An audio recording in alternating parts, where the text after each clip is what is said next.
16번째 시간으로 목숨을 돌아보지 않는 동역이라는 제목으로 하나님 말씀을 생각해 보겠습니다.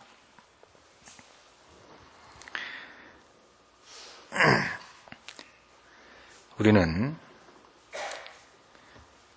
일반적으로 성경에 이와 같은 말씀이 소수의 영적인 신앙적인 엘리트들에게만 해당이 되는, 소위 말해서 어떤 뛰어난 영성과 믿음을 갖기를 열망하는 사람들에게만 해당이 되는 말씀으로 오늘의 본문 같은 말씀들을 오해하는 경향이 있습니다.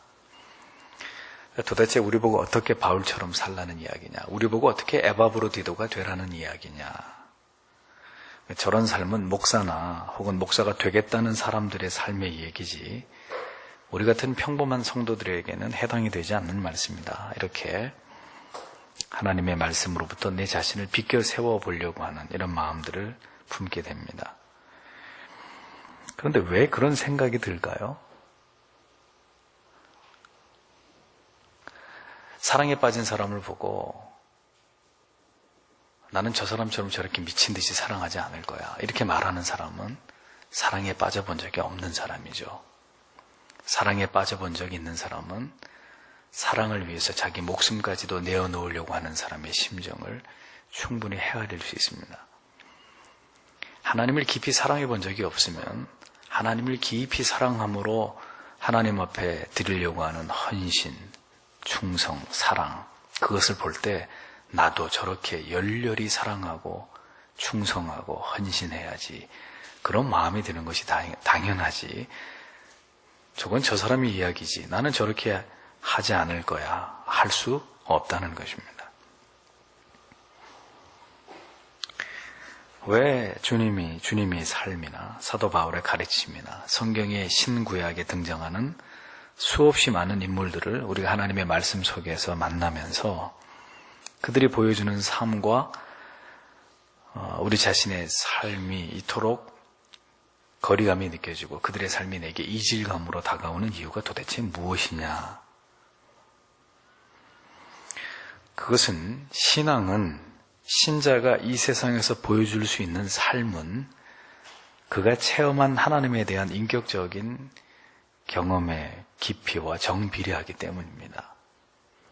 깊이 사랑하는 사람은 깊이 열렬히 하나님을 사랑하게 되어 있는 것이고, 하나님에 대한 깊이가 얕고, 그래서 하나님을 깊이 사랑하지 않는 사람은 그다지 열렬하지 않게 때때로 세상을 사랑하면서 게으르고 나태함을 핑계와 변명 삼아 그렇게 하나님을 신앙할 수밖에 없는 것이죠.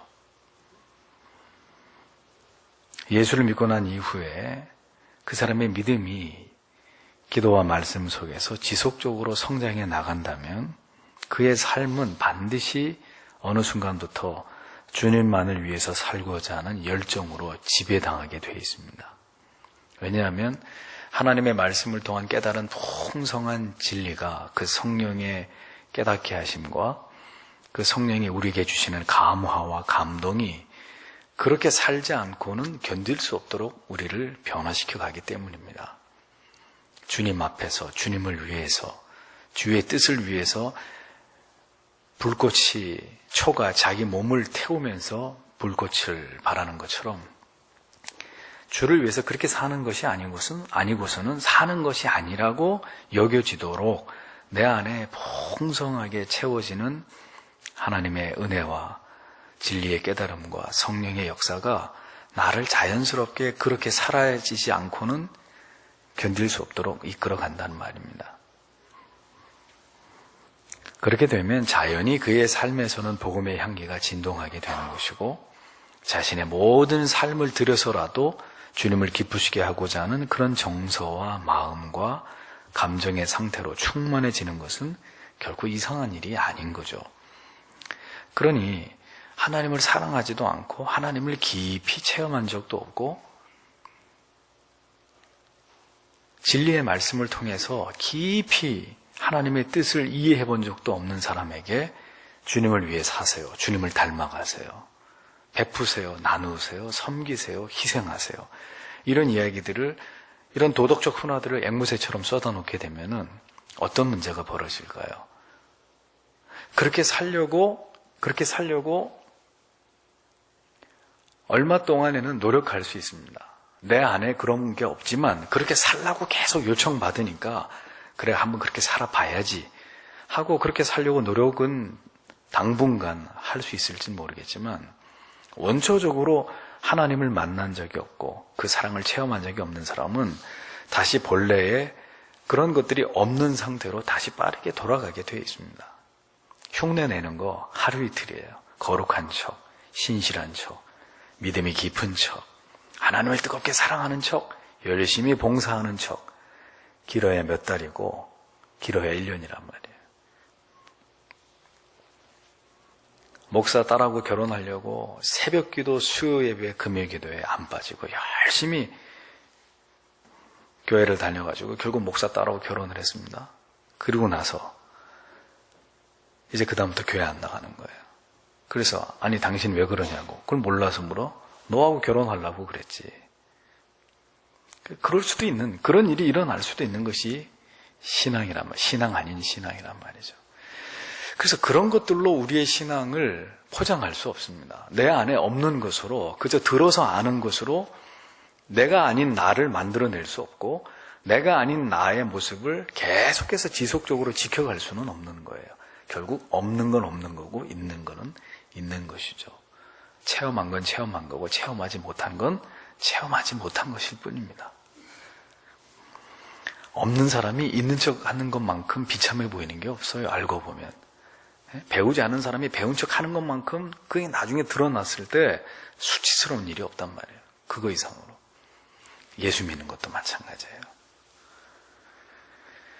그분을 만나야 돼요. 그분을 알아야 돼요. 그 사랑에 내가 깊이 감동해 봐야 돼요. 그래야 누가 해서 하는 것이 아니라 내가 하고 싶어서 하게 되는 거예요.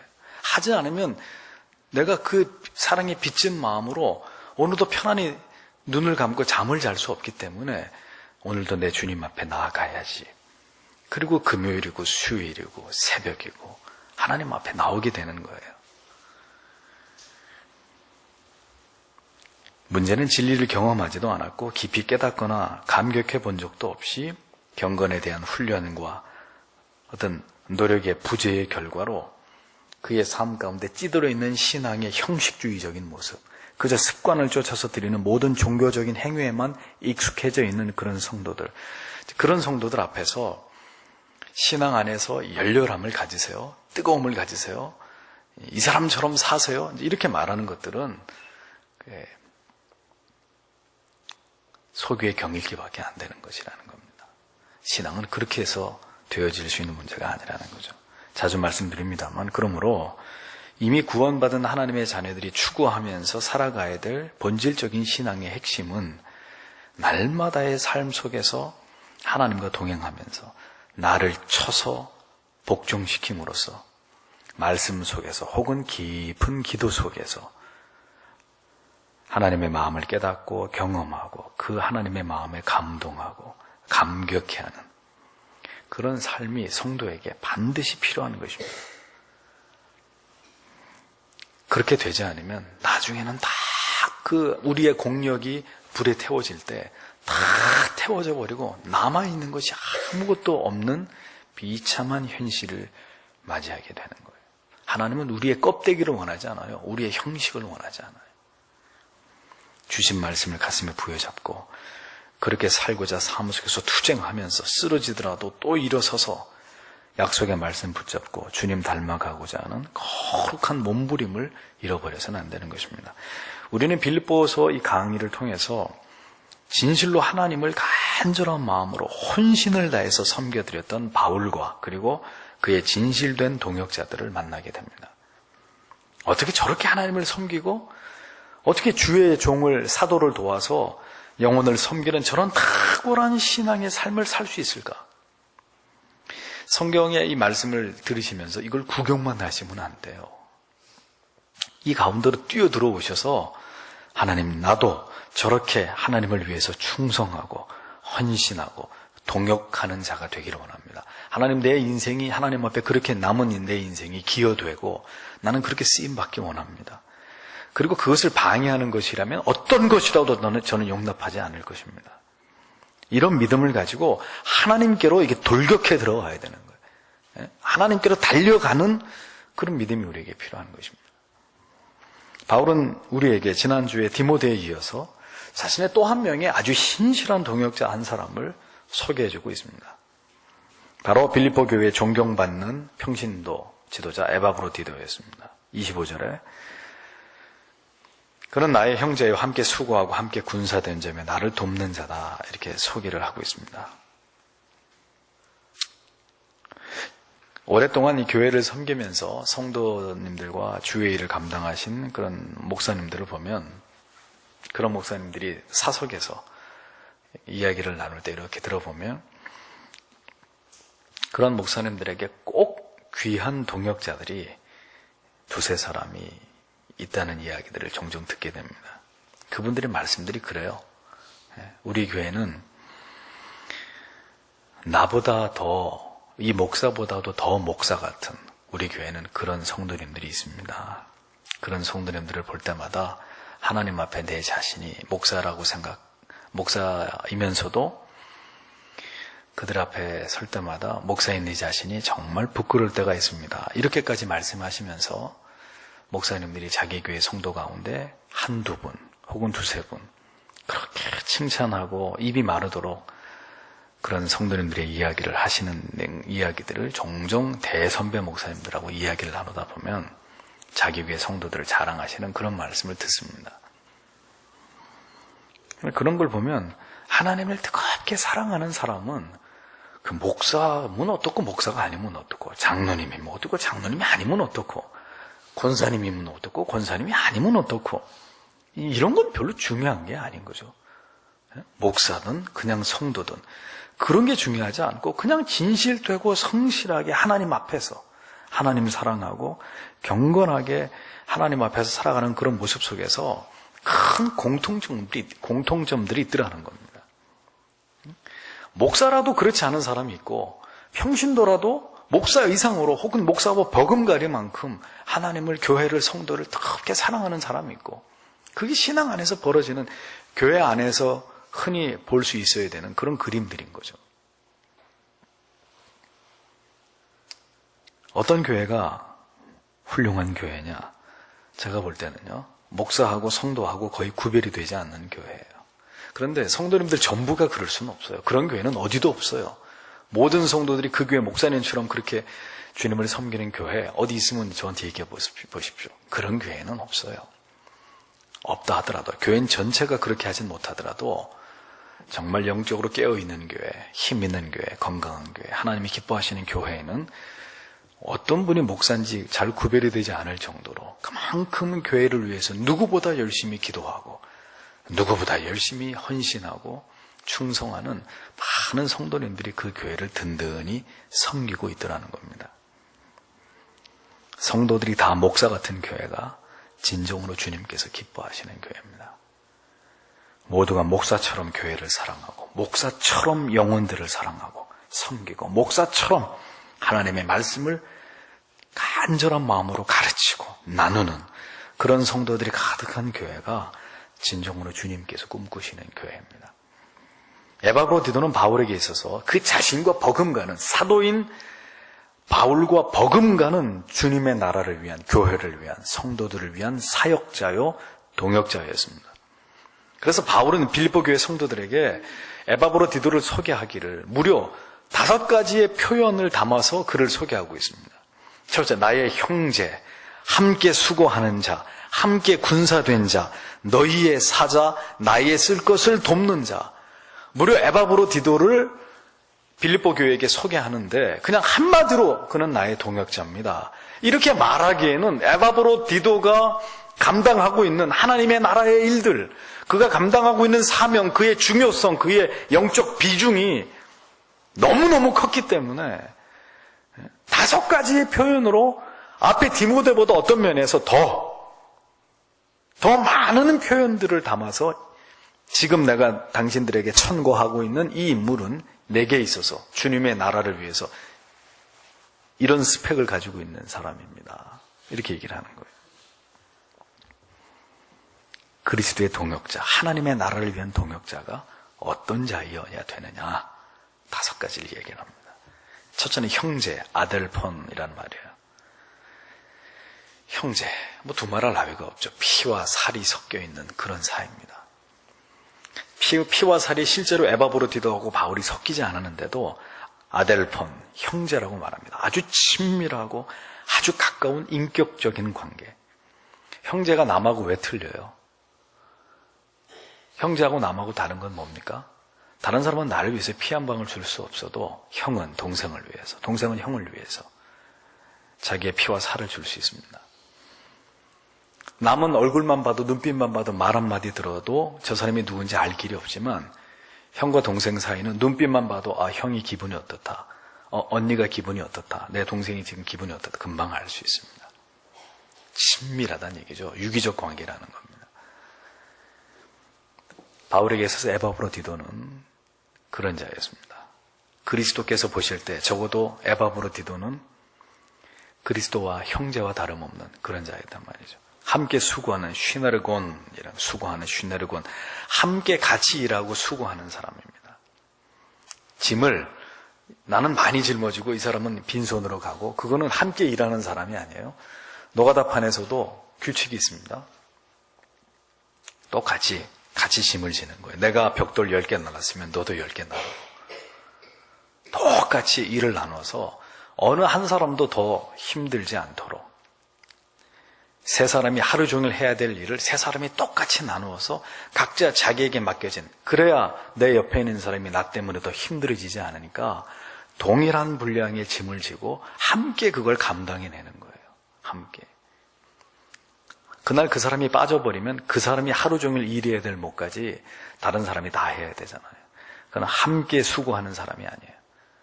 내 하나 안 나와도 되겠지, 함께 수고하는 사람이 아니에요. 나 봉사 빠져도, 나 오늘 기도 안 해도, 나 오늘 어디 봉사하러 가는데 나 하나 빠져도 괜찮게, 그게 아니라 함께 수고하는 거예요. 함께 군사된제, 쉬스트 라티오 텐이란 말인데, 이거는 전쟁터에서 피를 같이 흘리면서 싸우는 군사를 말합니다. 전우를 말하는 단어예요. 라티오 텐, 전우. 전쟁에 나가서 처음에는 무서워하죠. 그런데 어제 저녁까지 밥을 같이 먹고 장난을 치고 농담을 하던 내 전우가 옆에서 피를 토하면서 거꾸러지는 모습을 보면 그때부터는 딴 사람이 된다 그래요. 저는 전쟁을 치러본 적도 없고 저에겐 경험이 없는 얘기이기 때문에 모르는 이야기인데, 전쟁을 겪어본 분들의 말씀이 그래요. 그 전우가 피를 토하면서 혹은 온몸이 산화돼서 갈갈이 찢겨져서 죽는 걸 보면 그때부터 이제 눈이 뒤집어지고 나 죽을 줄 모르고 전우들이 죽어 나자빠지는 그런 상황을 보면서 자기도 미친 듯이 적진을 향해 돌진에 들어가는, 그렇게 이제 변화된다는 거죠. 전우회라는 게 그렇게 끈끈하다는 겁니다. 바울에게서 에바브로디도는 함께 싸우는 전우였습니다. 너희 사자, 아포스톨론, 사도를 의미합니다. 나도 사도였지만 에바브로디도도 너희가 나에게 파송한 사도다. 하나님의 사람이다. 하나님의 일을 하는 사람이다. 교회를 위해서 교회로부터 특별한 사명을 받은 자다. 나도 그렇지만 에바브로디도도. 마지막으로 나의 쓸 것을 돕는 자, 레이투르곤 테스 크레이아스무라는 말인데, 사람들의 필요를 채워주고 도와주기 위해서 봉사하는 봉사자를 뜻합니다. 봉사자. 저는 이렇게 음식점에 가면 이렇게 서빙을 해주는 분들에 대해서 우리 성도님들도 다 그러시겠지만 절대로 함부로 하지 않습니다. 그분은 나하고 똑같은 사람이에요. 그런데 그분은 돈을 받고 나에게 음식물을 이렇게 내다 주는 그 일을 하고 있는 거고, 나는 돈을 내고 그걸 음식을 먹고 가는 사람이에요. 그럼 그 사람하고 나하고는 동등한 사람이에요. 그런데 그 사람을 하인 부리듯이 할 수 있습니까? 지금이 그런 시대입니까? 그래서 음식 갖다 주면 고맙습니다. 항상 인사를 하고 받아 먹습니다. 열심히 섬기죠. 그 서빙하는 사람들 한번 보세요. 쉴 새 없이 음식 갖다 주고 빈 그릇 나르고 닦고, 또 손님 오면 또 저도 해봤어요. 저도 아르바이트 해봐서 아는데, 이식집에서 정말 쉬운 일이 아닙니다. 끊임없이 필요를 채워주는 거예요. 한도 끝도 없어요. 차려놓으면 다 먹고 또 치우고, 차려놓으면 다 먹고 치우고. 계속해서 봉사. 물론 이제 그분들은 돈을 받고 하는 일이기 때문에 봉사라고 할 수는 없지만, 돈을 받지 않고 해야 봉사지만, 끊임없이 필요를 채워주는, 필요를 가만 보고 누가 무엇이 필요한가 보고 딱 그게 보이면 아무도 몰라요. 조용히 가서 딱 플로잉 채워주고 자기는 싹 사라지는 거예요. 교회 안에 섬김의 은사가 있는 분들, 내가 한다 하고 대놓고 주보에 광고해가면서 이거 내가 하는 겁니다. 그 사람은 섬기는 사람이 아니에요. 오른손이 한 일을 왼손이 모르게, 쥐도 새도 모르게, 이름도 없이 빛도 없이 누가 무엇이 필요한지, 내가 어떻게 교회를 채워줘야 될지, 내가 무엇을 위해서 하나님의 나라를, 성도를 위해서 어떤 봉사를 해야 될지, 그거 딱 눈에 보이면 조용히 누가 한지도 모르게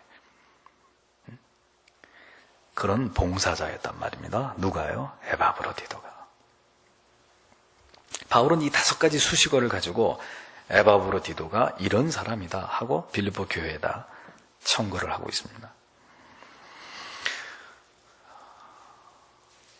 저도 여러분들에게 천거받는 목사가 되도록 노력해야 되겠지만, 여러분도 목사에 의해서, 아까 제가 서두에 말씀드린 대로 목사들이 모이면 우리 교회에 이런 권사님이 계십니다. 나는 발벗고 따라가도 그분 못 따라갈 겁니다. 그분은 나의 신실한, 그분은 주님의 나라의 주를 위한 동역자이시고 군사이시고 봉사자이시고 형제 같은 분이시고, 이렇게 이야기할 수 있는 그런 성도가 되시는 것을 사모하세요. 그건 저를 위한 일이 아닙니다. 주님을 위해서, 주님의 교회를 위해서. 목사가 여러분들을 누군가에게 소개할 때 이분은 이런 분입니다라고 천거할 수 있는 그런 아름다운 천거를 받을 수 있는 그런 성도가 되는 일 사모하셔야 됩니다. 그거는 그 권사님이나 하시라 그래. 그거는 장로님들이나 하시라 그래. 나는 그런 거 할 마음 없어. 처음 얘기했죠. 그런 마음이라면 그분은 하나님을 사랑하는 사람이 아니고 하나님을 사랑한 적도 없었던 사람이라는 이야기입니다. 주님과 교회를 향한 에바브로디도의 헌신의 열정을 보십시오. 26절에 직역을 하면, 그가 너희 모두를 간절히 바라면서, 그리고 그가 약했다는 것을 들었던 것 때문에 괴로워하면서 있었던 까닭에, 이렇게 직역이 됩니다. 무슨 얘기냐면은, 지금 빌립보 교회 성도들이 에바브로디도가 병이 났다는 것을 알고 에바브로디도가 힘이 그것 때문에 괴로워했다는 거예요. 이게 어떤 차원이냐면은, 내가 누군가를 아주 사랑하는 사람이 있어요. 그런데 내가 큰 죽을 병에 걸렸어요. 근데 나는 내가 죽을 병에 걸린 것을 내가 사랑하는 이 사람에게 알리고 싶을까요? 숨기고 싶을까요? 작은 병은 알리고 싶어요. 나 감기 걸렸어. 나 머리 좀 만져봐. 이러면서 엄살 떨면서 작은 병은 알리면서 그냥 좀 어리광도 부리고 싶고, 그렇게 해서 사랑과 관심을 받고 싶겠죠. 근데 내가 죽을 병에 걸렸어요. 그러면 내가 사랑하는 사람한테 가서 나 죽을 병 걸렸어. 나 이제 죽어. 이런 얘기 함부로 할 수 있겠습니까? 못하죠. 못합니다. 죽을 병에 걸렸으면 못한다고요. 그런데 철저하게 숨겨왔는데 내가 사랑하는 그 사람이 알게 된 거예요. 당신 이런 병에 걸려서 죽는다며, 한 달밖에 못 산다며, 왜 나한테 얘기 안 했어? 만약에 그런 상황이 됐다 그러면, 내가 사랑하는 그 사람이 내가 이제 죽는다는 걸 알았을 때, 이 사람도 괴롭겠지만 더 비참하고 괴로운 건 누구겠어요? 그것이 탄로났다는 내 자신이 더 괴롭지 않겠습니까? 나 혼자 죽는 건 괜찮은데 내가 죽어가는 것을 나를 그토록 사랑했던 사람이 알고 괴로워, 내가 죽는 그 순간까지 그것을 보면서 괴로워해야 된다는 것 때문에 얼마나 괴롭겠습니까? 지금 에바브로디도가 빌립보 교회 성도들에게 꼭 그런 마음을 가지고 있었다는 거예요. 전에, 이건 이제 다 낫고 난 다음에 하는 얘기니까, 전에 에바브로디도가 그렇게 죽을 병에 걸려서 괴로워할 때 그의 마음이 그랬다는 이야기를 바울이 대신 빌립보 교회 성도들한테 설명해 주고 있는 거예요. 에바브레디도가 빌립보 교회 성도들로부터 자신이 근심의 대상이 되었다는 사실 때문에 그는 너무너무 괴로워했었다. 그래서 이제는 그가 다 나았으니까 내가 지금 그 에바브레디도가 너희를 향해서 나를 근심하고 있는 너희들을 향해서 그 괴로워했던 마음을 이제 완치된 에바브레디도가 빌립보 성도들 앞에 가서 나 이제 다 나았습니다. 더 이상 저 때문에 고민하지 마세요.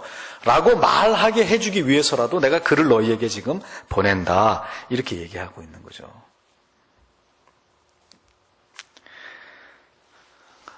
이런 걸 보면서 여러분 어떤 마음이 드세요? 참 걱정도 팔자네. 걱정도 사서하고 앉아있네. 이런 마음이 드십니까? 그럼 뭘 그것까지 걱정하고 야단이야?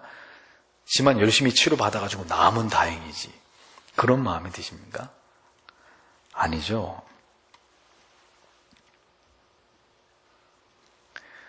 얼마나 교회를 사랑하고 성도들을 사랑했으면 자기가 죽어가는 것보다 더 괴로워하고 근심했던 게 지금도 성도들이 나 때문에 식음을 전폐하고 하나님 앞에 기도할 텐데 차가운 교회 마룻바닥에 엎드려가지고 우리 에바브로디도 이 선생님 살려달라고 빌립보 교회 성도들이 기도하고 있을 텐데 그것 때문에 더 괴로웠다는 거죠. 에바브로디도가. 그리고 그가 얼마나 복음을 위해서 수고하고 고생했으면 죽을 병에까지 다 걸렸겠습니까? 죽을 병에까지. 27절에 보면 저가 병들어 죽게 되었다고 말하고 있습니다. 그가 참으로 거의 죽음에 이르도록 약했기 때문에 이렇게 번역이 됩니다. 그러니까 하나님을 사랑하고 이웃을 사랑하는 그 마음이 자신의 육체를 돌아보지 않게 만든 혹독하게 육체의 한계 상황까지 몰아가면서 열심히 교회를 위해서 성도를 위해서 기도하게 만들고 헌신하게 만들고 봉사하게 만들고 하나님 말씀 전하게 만들고 육체의 한계까지 밀어붙이면서 그렇게 주를 위해서 충성하게 했단 말입니다. 누가? 에바브로디도가. 그 사랑의 원동력이 무엇이었을까요? 그렇게 해서 성도들에게 명예를 얻고자 했을까요? 아닙니다. 그에게 가족이 없어서 그랬을까요? 싱글이기 때문에? 아니죠. 그 일 때문에 엄청난 재산을 얻을 수 있을 거라고 믿었기 때문에 에바브로디도가 자기 몸도 돌아보지 않으면서 그렇게 주의를 했을까요? 아닙니다. 그의 가슴 속에는 그리스도 예수께로부터 받은 그 사랑에 대한 빚진 마음, 그것이 바울에게 마음속에도 있었고 바울의 신실한 동역자인 에바브로디도의 마음에도 있었고 디모데의 마음에도 있었고 베베의 마음에도 있었고 바울의 모든 동역자들의 가슴 속에 그 마음들이 있었단 말이에요.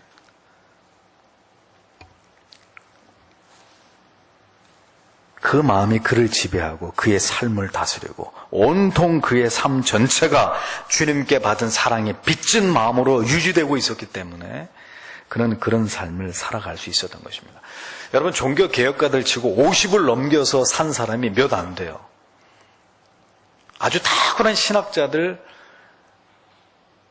그리고 청교도들 중에 50 전에 물론 이제 순교를 당한 경우도 많지만 몸에 많은 질병 때문에 50을 넘기지 못하고 죽은 사람들이 대다수입니다. 그러니까 다른 사람의 1년을 한 달처럼 살고 다른 사람의 한 달을 하루처럼 살았어요.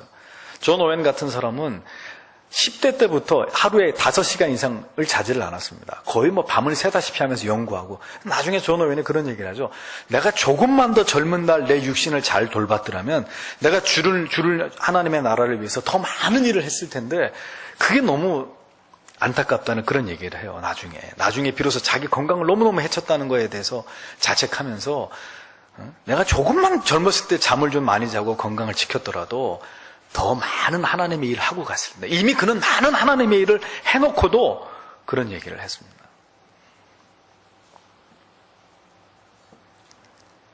주께 받은 그 사랑의 빚진 마음 때문에 목사가 나오라고 해서 나와서 기도하고 나오라 그래서 성경 공부하고 물론 그것도 안 하는 것보다는 나아요. 안 하는 것보다는 나은데 정말 우리의 가슴 속에 무엇이 필요하냐?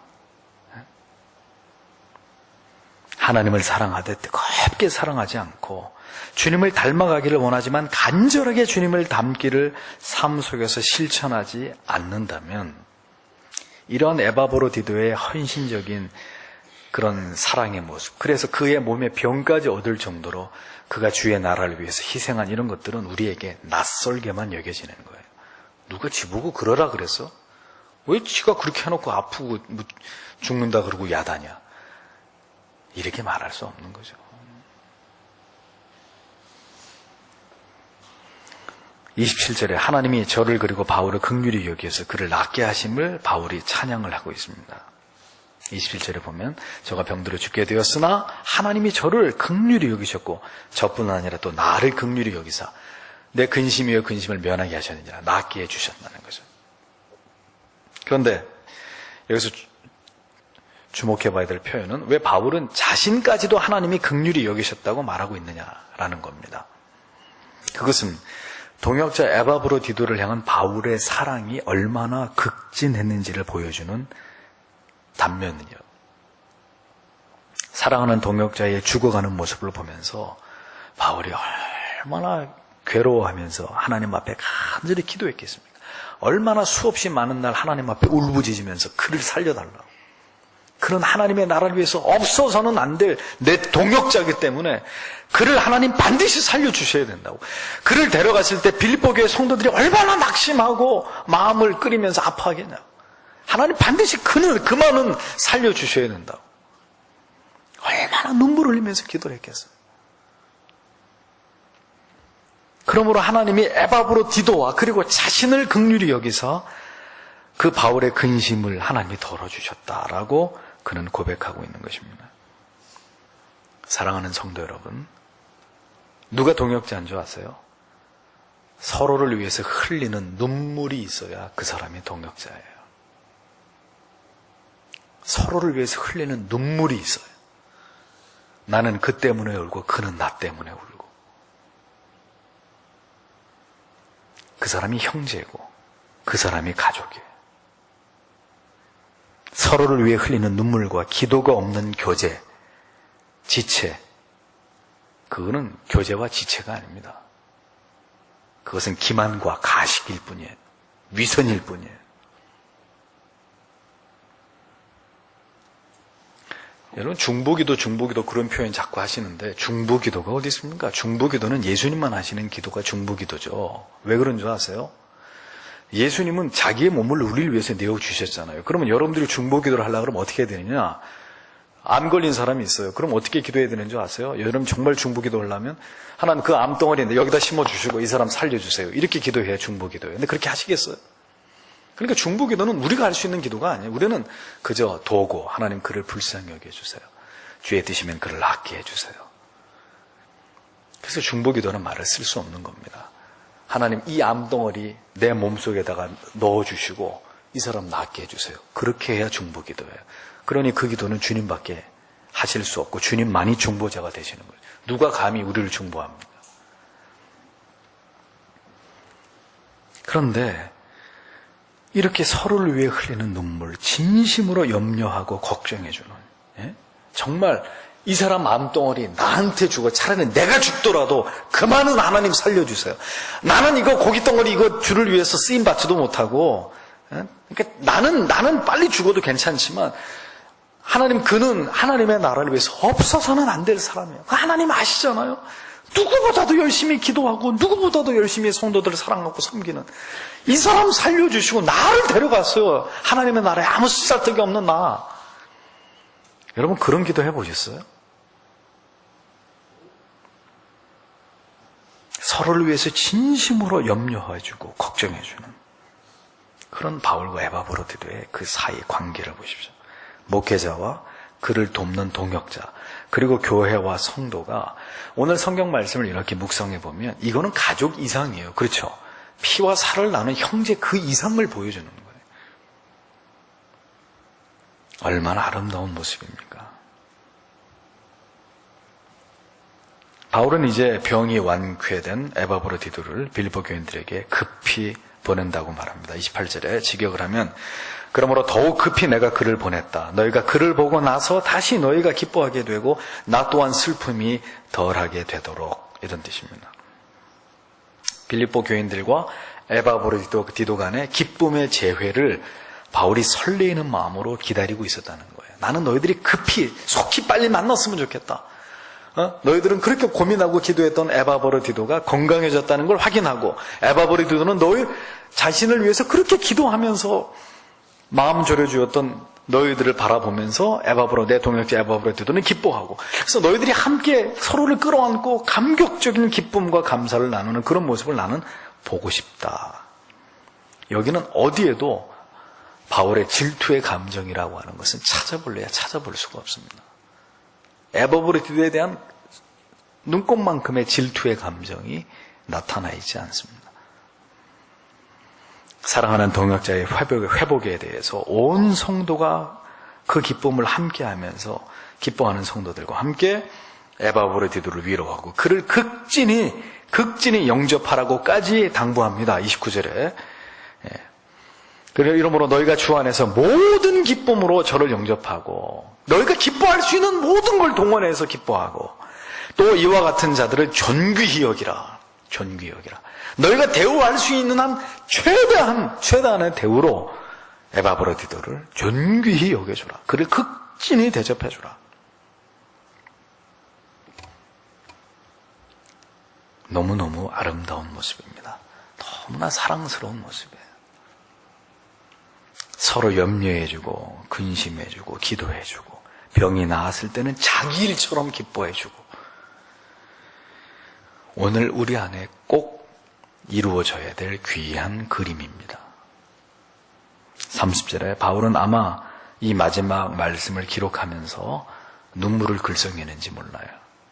저가 그리스도의 일을 위하여 죽기에 이르러도 자기 목숨을 돌아보지 아니한 것은 나를 섬기는 너희의 일의 부족함을 채우려 했기 때문이다.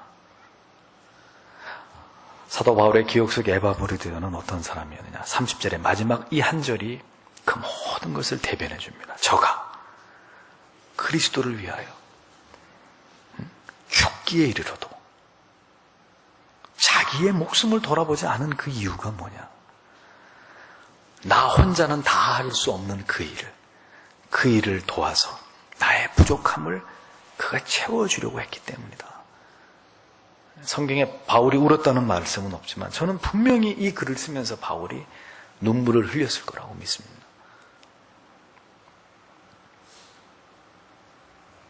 바울이 에바브로디도에 대한 이러한 사랑과 연민을 갖는 것은 그가 자기의 신복이었기 때문이 아니에요.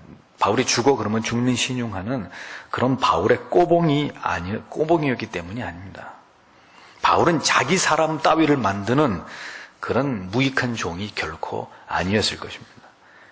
그 증거가 뭡니까? 저가 나를 위하여가 아닙니다. 그리스도를 위하여, 그리스도의 일을 위하여 라고 분명히 얘기하고 있잖아요.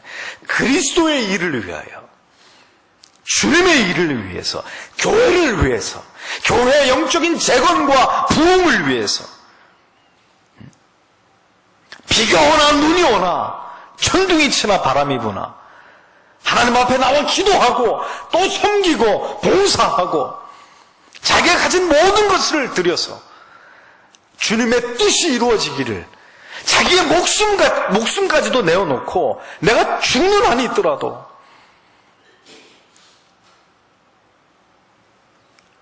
그런데 그건 엄밀하게 말하면 자기의 일이 아니에요. 바울의 일이었지. 근데 그걸 자기 일처럼 끌어안고 바울 사도님 혼자로는 그 일이 절대 어려울 거야. 어떻게 바울 사도 그분 혼자의 힘으로 이 초대교회들을 다 돌아보고 이 성도들을 다 목양을 할 수 있겠어? 내가 그분을 도와야지. 그래서 그 사도 바울의 부족한 부분을 끌어안고 돕는 신용만 한 게 아니라 자기의 목숨을 돌아보지 않으면서 도왔단 말이에요. 브리스가와 아굴라처럼. 저는 이 말씀을 전에 깊이 묵상하면서 정말 진한 감동을 받은 적이 있습니다. 그래서 하나님 앞에 기도하면서 하나님 이 종도 에바브로디도 같은 그런 정직한 종이 되게 해주시옵소서. 내가 죽기에 이르러도 주님의 사명을 생각하면서 충성을 다하는, 죽으면 죽으리다. 이렇게 하다가 죽을 것 같으면 죽어야지. 그 뭐 더 그래 살아가지고 무슨 낙을 보겠다고 이렇게 주님 섬기다가 오라 그러면 가야지. 하나님 그런 충직한 종이 되게 해달라고 이 말씀을 묵상하면서 정말 많은 눈물을 흘리면서 기도하는 기억이 있어요. 하나님 에바브로디도 같은, 바울까지는 갈 수도 없고, 바울은 많은 성경의 많은 페이지에서 그의 이름을 드러내고 그가 하나님의 나라에서 칭송을 받지만 에바브로디도 그의 이름은 성경에 그렇게 많은 곳에서 나타나지 않아요. 그러나 바울과 버금가리만큼 교회를 위해서, 성도들을 위해서 충성을 다했던 5가지의 바울이 열거하는 그 사명에 대해서 자기 생명을 던져가면서까지 충성했던 에바브로디도. 저는 오늘 여러분들에게 이런 동역자가 되어달라고 말씀드리지는 않겠습니다. 다만 내가 주님을 위한 에바브로디도 같은 종이 될 때 하나님께서 여러분들을 또 제2의 에바브로디도 같은 그런 자로 사용해 주시기만을 기도할 뿐이에요.